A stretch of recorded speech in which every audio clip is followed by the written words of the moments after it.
കൊണ്ടിരിക്കുന്നത്.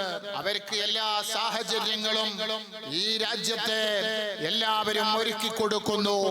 ഉന്നതന്മാർ അല്ലേ, ഉന്നതന്മാർ, പകൽ മാന്യന്മാരായി ചമയുന്നവർ ഇതിന്റെ പിന്നിൽ പ്രവർത്തിക്കുന്നു. ഇത് പറയുന്നത് എന്തിനാണ്? പ്രിയപ്പെട്ട മുഅ്മിനീങ്ങളെ, മനസ്സിലാക്കണം. നാം കേൾക്കുന്ന വാർത്തകൾ, നാം കാണുന്ന വാർത്തകൾ, നാം അറിയുന്ന വാർത്തകൾ, നമ്മുടെ മുന്നിലേക്ക് വരുന്ന വിവരങ്ങൾ ഈ ഇത്യാദി രൂപത്തിലുള്ളതാണെന്ന് ഞാനും നിങ്ങളും മനസ്സിലാക്കണം. അതുകൊണ്ട് തന്നെ പരിശുദ്ധമായ മതം, ഇസ്ലാം മതം, പരിശുദ്ധമായ ഇസ്ലാം പഠിപ്പിച്ചു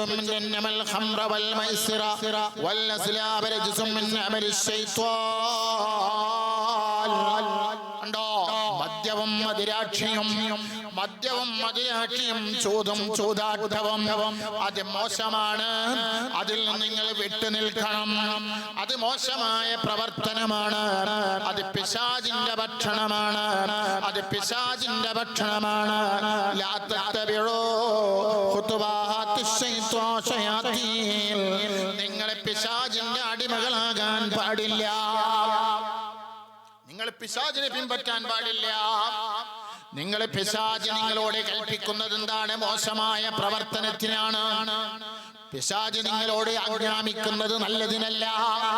പിശാചിന് ഏറ്റവും ഇഷ്ടപ്പെട്ടത് കള്ളാണ്. പിശാചിന് ഏറ്റവും ഇഷ്ടപ്പെട്ടത് മദ്യമാണ്. പിശാചിന് ഏറ്റവും ഇഷ്ടപ്പെട്ടത് മയക്കുമരുന്നാണ്.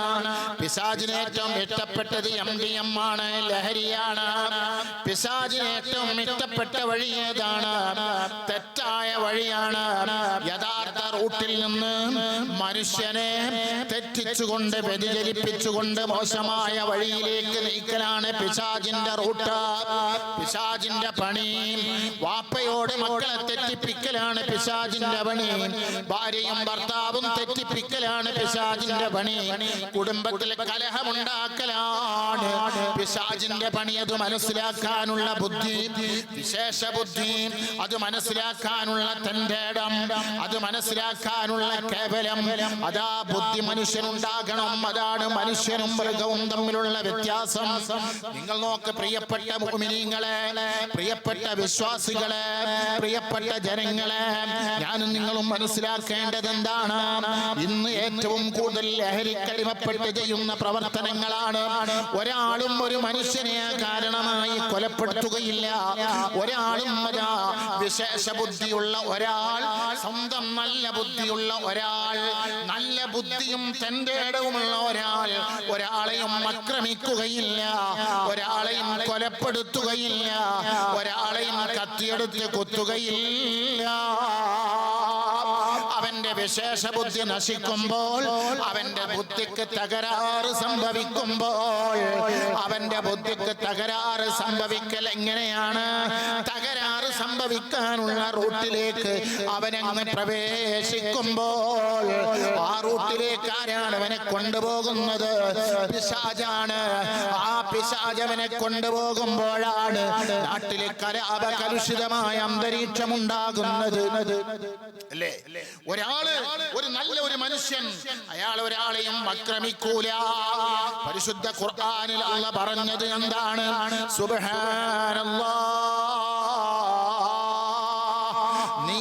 ഭൂമി ലോകത്ത് കിബിർ നടിച്ച് നടക്കാൻ പാടില്ല.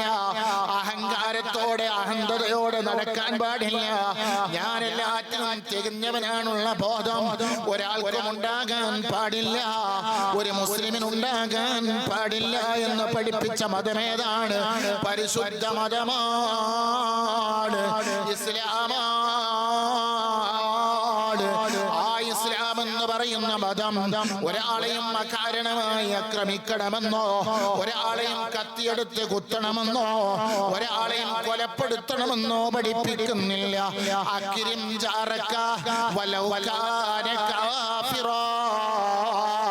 നിന്റെ അയൽവാസി മുസ്ലിമാണെങ്കിൽ പോലും അവനെ നീ ബഹുമാനിക്കണം, ആദരിക്കണം, സ്നേഹിക്കണമെന്ന് പഠിപ്പിച്ച മതമാണ് പരിശുദ്ധ മതം കേട്ടോ. ഈ പരിശുദ്ധമായ മതം പഠിപ്പിച്ചത് എന്താണ്? നീയതാ വയറ് നിറച്ച് ഭക്ഷണം കഴിക്കുമ്പോൾ, നിന്റെ വീട്ടിൽ സുഭിക്ഷമായ ഭക്ഷണം ഒരുക്കുമ്പോൾ, നീയും നിന്റെ മക്കളും വയറ് നിറച്ച് അതാ ഭക്ഷണം കഴിച്ച് കിടന്നുറങ്ങുമ്പോൾ, ആർമാദിച്ച് ഉല്ലസിച്ച് കിടക്കുമ്പോൾ, നിന്റെ തൊട്ടടുത്ത അയൽവാസി ഒരു നേരത്തെ ഭക്ഷണമില്ലാതെ വിഷമിച്ച് അവനതാ പട്ടിണി കിടക്കുകയാണെങ്കിൽ, അവനൊരു നേരത്തെ ഭക്ഷണം കിട്ടാതെ കഷ്ടപ്പെടുകയാണെങ്കിൽ, സുബ്ഹാനല്ലാഹ്,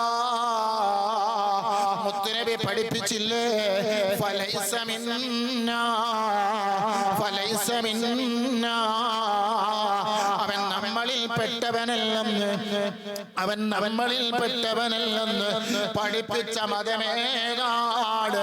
പരിശുദ്ധ മതം, പരിശുദ്ധ ഇസ്ലാം മതമാണ്. ഓ മുഅ്മിനീങ്ങളെ, ഓ മുസ്ലിമീങ്ങളെ, ചിന്തിക്കണം. ഇന്നിന്റെ അവസ്ഥ എന്താണ്? സമ്പത്തിന്റെ കുറവല്ല, സുഖാഡംബരത്തിന്റെ കുറവല്ല, ധാർമ്മിക മൂല്യം തകർന്നു പോയത് നിന്റെ കുറവാണ്. സനാതന മൂല്യങ്ങൾക്ക് ചോർച്ച സംഭവിച്ചു പോയി. കരുണ വറ്റിപ്പോയി, കരുണ വറ്റിപ്പോയി. ചെറിയവരോട് വലിയവർക്ക് കരുണയില്ലാത്ത കാലമാണ്, വലിയവരോട് ചെറിയവർക്ക് കരുണയില്ലാത്ത കാലമാണ്. കരുണ വറ്റിപ്പോയി. ഭർത്താവിന് ഭാര്യയോട് കരുണയില്ല, ഭാര്യയ്ക്ക് ഭർത്താവിനോട് കരുണയില്ല. സുബ്ഹാനല്ലാഹ്, മാതാപിതാക്കൾക്ക് മക്കളോട് കരുണയില്ല, മക്കൾക്ക് മാതാപിതാക്കളോട് കരുണയില്ല, അയൽവാസിക്ക് അയൽവാസിയോട് കരുണയില്ല, കാരുണ്യമില്ല. ഈ കാരുണ്യങ്ങളൊക്കെ നശിച്ചു പോയി, വറ്റിപ്പോയി.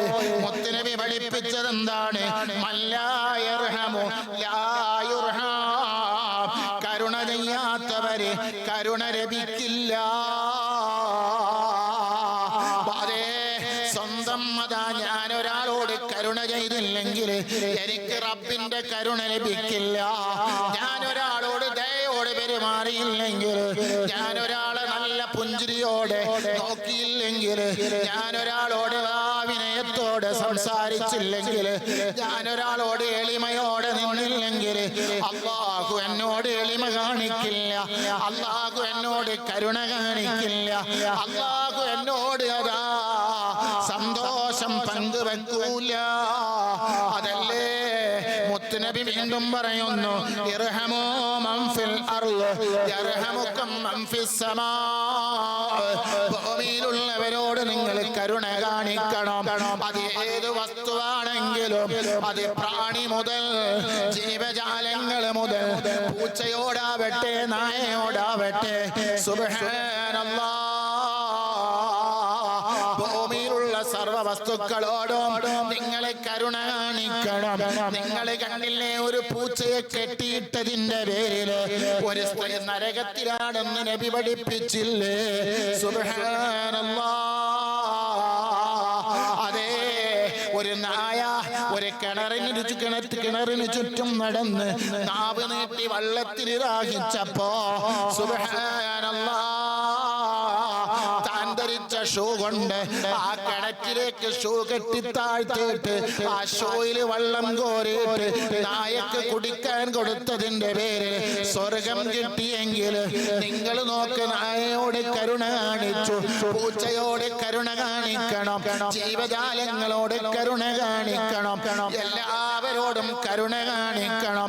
ഒരു വസ്തുവിനെയും വധിക്കാൻ പാടില്ല, ഒരു വസ്തുവിനെയും കൊല്ലാൻ പാടില്ല, ഉറുമ്പിനെ പോലും നോവിക്കാൻ പാടില്ല എന്ന് പഠിപ്പിച്ച നേതാവാരാണ്?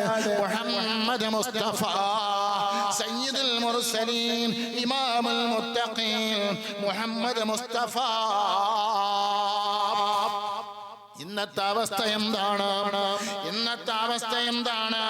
സുബ്ഹാനല്ലാഹ്,